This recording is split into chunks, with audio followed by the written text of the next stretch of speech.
Hi friends, welcome back to my channel. നമ്മളൊരു pan എടുത്ത് കുറച്ച് വെളിച്ചെണ്ണ ഒഴിച്ചു കൊടുത്തു. വെളിച്ചെണ്ണ ചൂടാകുമ്പോഴേക്കും കടുകിട്ടൊന്ന് പൊട്ടിച്ചു. ഒരു വറ്റൽമുളക് കട്ട് ചെയ്ത് കൂടി ഇട്ട് കൊടുത്തതിന് ശേഷം നമ്മൾ ഇതിനകത്തേക്ക് ചേർത്ത് കൊടുക്കുന്നത് ചെറിയ ഉള്ളിയാണ്. ഏകദേശം ഒരു 2 പിടിയോളം ചെറിയ ഉള്ളി എടുക്കുന്നുണ്ട് കേട്ടോ. എന്നിട്ട് നല്ല കനം കുറച്ച് നീളത്തിൽ അരിയുക. ഒരുപാട് തിക്കായിട്ട് അരിയരുത്. നീളത്തിൽ അരിഞ്ഞതിന് ശേഷം ആവശ്യത്തിന് ഉപ്പും ചേർത്തിട്ട് നമുക്ക് ജസ്റ്റ് ഇതൊന്ന് മിക്സ് ചെയ്യാം. ഒരുപാട് അങ്ങ് വഴറ്റിയൊന്നും എടുക്കരുത്, ഒരുപാട് വഴണ്ട് പോകരുത്, അത് പ്രത്യേകം ശ്രദ്ധിക്കുക. കുറച്ച് തേങ്ങാക്കൊത്തും കൂടി ഞാൻ ഇട്ട് കൊടുത്തിട്ടുണ്ട്, ഓപ്ഷണലാണ്. ഇഷ്ടമുണ്ടെങ്കിൽ ചേർത്ത് കൊടുക്കാം, പക്ഷേ ചേർത്താൽ നല്ല ടേസ്റ്റാണ്. ഇനി ഒരു പച്ചമുളക് കട്ട് ചെയ്തതും കുറച്ച് കറിവേപ്പിലയും കൂടി ഇട്ട് കൊടുത്തിട്ടുണ്ട് കേട്ടോ. ജസ്റ്റ് ഒന്ന് മിക്സ് ചെയ്താൽ മതി, ഒരുപാടിട്ട് വഴറ്റിയൊന്നും എടുക്കരുത്. ഒരു മിനിറ്റ് നമുക്ക് ഫ്ലെയിം നല്ല ലോയിൽ വെച്ചിട്ട് ഒന്ന് അടച്ച് വയ്ക്കാം. ജസ്റ്റ് ഒന്ന് സോഫ്റ്റ് ആവാൻ വേണ്ടിയിട്ടാണ് കേട്ടോ. ഇടയ്ക്കൊന്ന് തുറന്നിട്ട് ഒന്ന് ഇളക്കി കൊടുക്കാം. ഇനി നമുക്കിതിനകത്തേക്കുള്ള അരപ്പ് തയ്യാറാക്കി എടുക്കാം. നല്ലൊരു പിടിയോളം തേങ്ങ എടുത്തിട്ടുണ്ട്. ഇനി ഇതിനകത്തേക്ക് 1/4 ടീസ്പൂൺ മുളക് പൊടിയും 1/4 ടീസ്പൂൺ മഞ്ഞൾപ്പൊടി, ഒരു 1/4 ടീസ്പൂൺ മല്ലിപ്പൊടി, എന്നിട്ട് ഒരു 1/4 ടീസ്പൂൺ ചെറിയ ജീരകം. നല്ല ജീരകമാണ്, ചെറിയ സ്പൂണാണ് കേട്ടോ ടീസ്പൂണ്. എല്ലാവർക്കും ടീസ്പൂണും ടേബിൾ സ്പൂണും ഒക്കെ മാറിപ്പോവാറുണ്ട്, അപ്പോൾ ചെറിയ സ്പൂണാണ് കേട്ടോ. ഒരു 1/4 ടീസ്പൂൺ ചെറിയ ജീരകം, നല്ല ജീരകം കൂടി ചേർത്ത് കൊടുത്തിട്ട് ഒരു വെളുത്തുള്ളി, ചെറുതാണെങ്കിൽ വേണം എന്നുണ്ടെങ്കിൽ 2 ചേർക്കാം. അധികം ഫ്ലേവർ ഇഷ്ടമല്ലാത്തവർക്ക് 1 ചേർത്താൽ മതി. ഒരു വെളുത്തുള്ളിയോട് ചേർത്തിട്ട് നമുക്ക് ജസ്റ്റ് ഒന്ന് ചതച്ച് കൊണ്ടുവരാം. ഒരുപാട് അരഞ്ഞു പോകരുത്, ചതച്ചെടുത്ത് കൊണ്ടുവരാം. അപ്പോൾ എന്താ നമ്മുടെ ഉള്ളി ഓപ്പൺ ചെയ്തിട്ട് അതിൽ തന്നെ നമ്മുടെ അരപ്പിട്ട് കൊടുക്കാം. ഉള്ളി ഞാൻ പറഞ്ഞ പോലെ വഴണ്ട് പോകരുത്, ജസ്റ്റ് ഒന്ന് സോഫ്റ്റ് ആവുക, അത്ര മാത്രം ചെയ്താൽ മതി. ഒന്ന് ആവി കയറുക, അത്രയും ഉണ്ടാവും കേട്ടോ. അതൊന്ന് അടച്ച് വെച്ചിട്ട് ഒന്ന് ആവി കയറി കഴിയുമ്പോൾ അപ്പോൾ തന്നെ ഓപ്പൺ ചെയ്ത് നമ്മുടെ അരപ്പിട്ട് മിക്സ് ചെയ്യുക. ഉപ്പൊക്കെ ചെക്ക് ചെയ്ത് നോക്കുക, എക്സ്ട്രാ വേണമെന്നുണ്ടെങ്കിൽ ചേർത്ത് കൊടുക്കാം. ഇനി ഒരു 2 ടേബിൾ സ്പൂൺ വെള്ളം, ഞാൻ ആ മിക്സിയുടെ ജാറ് തന്നെ കഴുകി ഒരു 2 ടേബിൾ സ്പൂൺ, അധികം ഒഴിക്കരുത് കേട്ടോ, കുഴഞ്ഞു പോവും. വെള്ളം ഒഴിച്ച് നന്നായിട്ടൊന്ന് ഇളക്കി യോജിപ്പിച്ചതിന് ശേഷം നല്ല ലോയിൽ വെച്ചതിന് ശേഷം ഒന്ന് അടച്ച് വയ്ക്കുക. ഒരു മിനിറ്റ് മതിയാവും കേട്ടോ. എന്നിട്ട് ഓപ്പൺ ചെയ്യുക. അത് വെള്ളമൊക്കെ നന്നായിട്ട് ഡ്രൈ ആയിട്ടുണ്ട്. നല്ല ടേസ്റ്റാണ്, ഒരു പ്രത്യേക ടേസ്റ്റുള്ളൊരു തോരനാണ് കേട്ടോ. സവോള കൊണ്ട് ചെയ്യാം, പക്ഷേ സവോള കൊണ്ട് ചെയ്ത് കഴിഞ്ഞാൽ ഈ ഒരു ടേസ്റ്റ് വരില്ല. നമ്മുടെ കക്ക തോരൻ്റെയോ അല്ലെങ്കിൽ നമ്മുടെ കണവ തോരൻ വയ്ക്കുമ്പോഴൊക്കെ ഉള്ളൊരു ടേസ്റ്റ് ഉണ്ടല്ലോ, ആ ഒരു ടേസ്റ്റാണ്. അപ്പോൾ നന്നായിട്ട് ഡ്രൈ ആയി കഴിയുമ്പോൾ ഫ്ലെയിം ഓഫ് ചെയ്യാം. ഇനി നമുക്ക് അത് മാറ്റി വെച്ചിട്ട് ഒരു ചട്ടി എടുത്ത് കുറച്ച് വെളിച്ചെണ്ണ ഒഴിച്ച് കൊടുക്കാം. വെളിച്ചെണ്ണ ചൂടാകുമ്പോഴേക്കും കടുകിട്ട് പൊട്ടിച്ച്, കടുക് പൊട്ടി വരുമ്പോഴേക്കും ഒരു നുള്ളു ഉലുവ കൂടി ഇട്ട് പൊട്ടിച്ചെടുക്കാം. ഇനി ഞാൻ അതിനകത്തേക്ക് ചേർത്ത് കൊടുക്കുന്നത് ചെറിയ ഉള്ളിയാണ്. ഒരു 5 ചെറിയ ഉള്ളി, മീഡിയം ടൈപ്പ് ഒരു 5 ചെറിയ ഉള്ളി കനം കുറച്ച് അരിഞ്ഞത് ചേർത്ത് കൊടുത്തിട്ടുണ്ട്.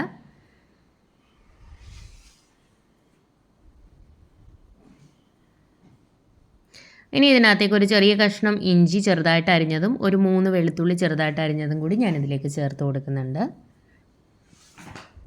നമുക്ക് ആവശ്യത്തിന് ഉപ്പ് കൂടി ചേർത്ത് കൊടുക്കാം. അത്യാവശ്യം നമ്മുടെ ഉള്ളി ഒന്ന് വാടി വരണം കേട്ടോ, ചെറുതായിട്ടൊന്ന് കളർ ചേഞ്ച് ആവുന്ന ഒരു പരുവമായി വരണം. അങ്ങനെ ആയി വരുമ്പോഴേക്കും ഫ്ലെയിം നല്ല ലോയിൽ വെച്ചിട്ട് നമുക്ക് പൊടികൾ ചേർത്ത് കൊടുക്കാം. ഒരു 1.5 ടീസ്പൂണോളം മുളക് പൊടി ചേർക്കുന്നുണ്ട്. കാശ്മീരി ചില്ലി ആണെങ്കിൽ കുറച്ചുകൂടെ അളവ് കൂട്ടാം കേട്ടോ. ഇതിപ്പം കാശ്മീരി ചില്ലി അല്ല. ഒരു 1/4 ടീസ്പൂൺ മഞ്ഞൾപ്പൊടി.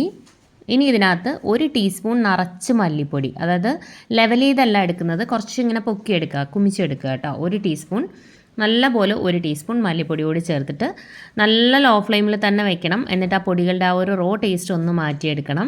ആ റോ ടേസ്റ്റ് ഒന്ന് മാറി വരുമ്പോഴേക്കും കരിഞ്ഞു പോകരുത്, അത് പ്രത്യേകം ശ്രദ്ധിക്കുക. അതിനകത്തേക്ക് 1 ഗ്ലാസ് വെള്ളം ഒഴിച്ചു കൊടുക്കുക. ഇനി നന്നായിട്ടൊന്ന് തിളയ്ക്കട്ടെ. 1 ഗ്ലാസ് മതി കേട്ടോ വെള്ളം. ആവശ്യത്തിന് കറിവേപ്പില കൂടി ചേർത്തു. ഇനി ഇത് നന്നായിട്ടൊന്ന് തിളയ്ക്കട്ടെ.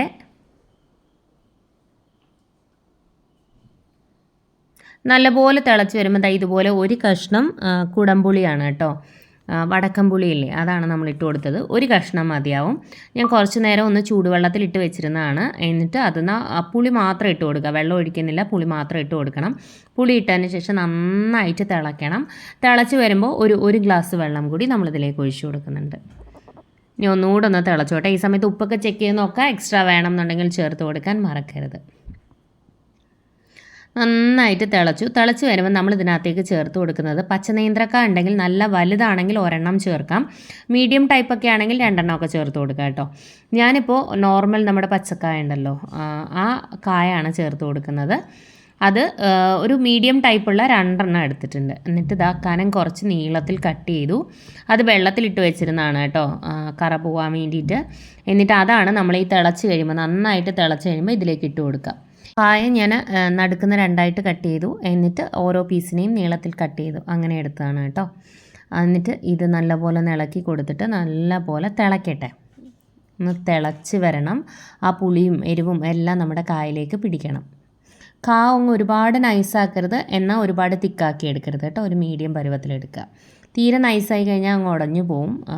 ഒരുപാട് തിക്കായി കഴിഞ്ഞാൽ ആ ഒരു ഫ്ലേവർ ഒന്നും അതിനകത്തേക്ക് പിടിക്കില്ല. പുളിയും എരിവും ഒക്കെ പിടിക്കാനുള്ള ബുദ്ധിമുട്ട് വരും. അതുകൊണ്ടാണ് കേട്ടോ. നല്ലപോലെ ഒന്ന് തിളച്ച് കഴിയുമ്പോൾ ഫ്ലെയിം നല്ല ലോയിൽ വയ്ക്കുക. നന്നായിട്ട് തിളച്ച് എണ്ണയൊക്കെ തെളിഞ്ഞ് വരണം. അതുവരെ നമുക്ക് വെയിറ്റ് ചെയ്യാം. ഫ്ലെയിം നല്ല ലോയിൽ വെച്ചോളൂ. അത്യാവശ്യം എണ്ണയൊക്കെ തെളിഞ്ഞ് വരുന്ന സമയത്ത് കുറച്ച് കറിവേപ്പിലയും ഒരിത്തിരി പച്ച വെളിച്ചെണ്ണയും കൂടെ ഒഴിച്ചു കൊടുക്കാം.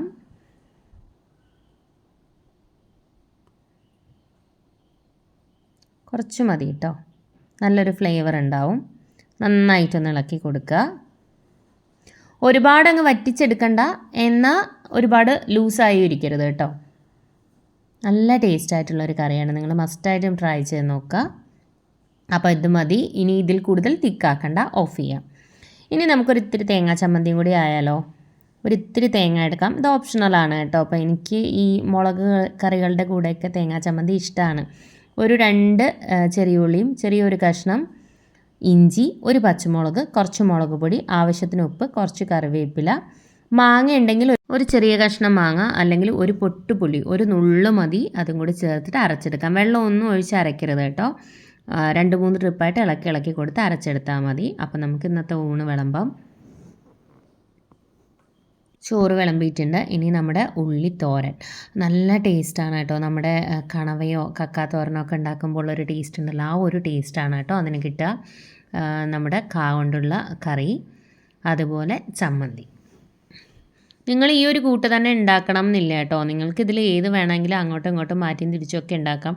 നിങ്ങൾക്ക് ഇഷ്ടപ്പെട്ട ഏതെങ്കിലും കറികൾ ഉണ്ടാക്കുകയാണെങ്കിൽ അതിൻ്റെ കൂടെ ഇതിൽ ഏതെങ്കിലും ഒരെണ്ണം ഉണ്ടാക്കാം. അതൊക്കെ നിങ്ങളുടെ ഇഷ്ടത്തിനനുസരിച്ച് ചെയ്യാം കേട്ടോ. അപ്പോൾ നമ്മൾ ലഞ്ച് മെനുവിൻ്റെ റെസിപ്പീസ് ഒരുപാട് ചാനലിൽ ചെയ്തിട്ടുണ്ട്. ഒരു 50ഓളം വീഡിയോസ് നമ്മൾ ചെയ്തിട്ടുണ്ട്. അപ്പോൾ പ്ലേലിസ്റ്റ് ഒന്ന് ചെക്ക് ചെയ്ത് നോക്കിക്കഴിഞ്ഞാൽ നമ്മൾ ഇതുവരെ ഇട്ടിരിക്കുന്ന എല്ലാ വീഡിയോസും കാണാൻ പറ്റും. അതായത് ലഞ്ച് മെനു, ഉച്ചയൂണ് റെസിപ്പീസ് എന്ന് പറഞ്ഞ് നമ്മൾ സെപ്പറേറ്റ് ആയിട്ട് പ്ലേലിസ്റ്റ് ക്രിയേറ്റ് ചെയ്തിട്ടുണ്ട്. വെജിറ്റേറിയൻ ലഞ്ച് മെനു ആണ് കേട്ടോ നമ്മളെപ്പോഴും ചെയ്യാറ്. അപ്പോൾ കാണാത്തവർ അതെല്ലാം ഒന്ന് കണ്ട് നോക്കുക. ട്രൈ ചെയ്തിട്ട് ഫീഡ്ബാക്ക് അറിയിക്കാൻ മറക്കരുത്. ഇതുപോലെയുള്ള റെസിപ്പീസൊക്കെ ഇഷ്ടമാകുന്ന ഫ്രണ്ട്സിനും ഫാമിലിയിലും ഒക്കെ ഉള്ളവരുണ്ടെന്നുണ്ടെങ്കിൽ വീഡിയോസ് ഒന്ന് ഷെയർ ചെയ്ത് കൊടുക്കണേ. ചാനൽ ഒന്ന് സപ്പോർട്ട് ചെയ്യാൻ പറയുക.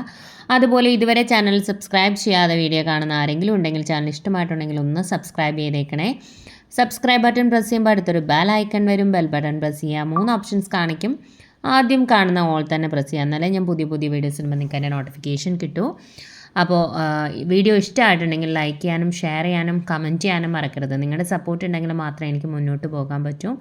കമൻറ്റ് ചെയ്യുക കേട്ടോ. കമൻറ്റ് ചെയ്ത് കഴിയുമ്പോൾ എങ്ങനെ ഉണ്ടായിരുന്നു എന്ന് കമൻറ്റ് ചെയ്യുമ്പോഴാണ്, നിങ്ങളുടെ ഫീഡ്ബാക്ക് കാണുമ്പോഴാണ് മറ്റുള്ളവർക്ക് ട്രൈ ചെയ്യാനൊരു ഇൻട്രസ്റ്റ് വരിക. സജഷൻസ് ഒക്കെ ഉണ്ടോയെന്നുണ്ടെങ്കിൽ കമൻറ്റ് ബോക്സിൽ കമൻറ്റ് ചെയ്യാൻ മറക്കരുത്. പുതിയൊരു റെസിപ്പിയുമായിട്ട് നമുക്ക് വീണ്ടും കാണാം.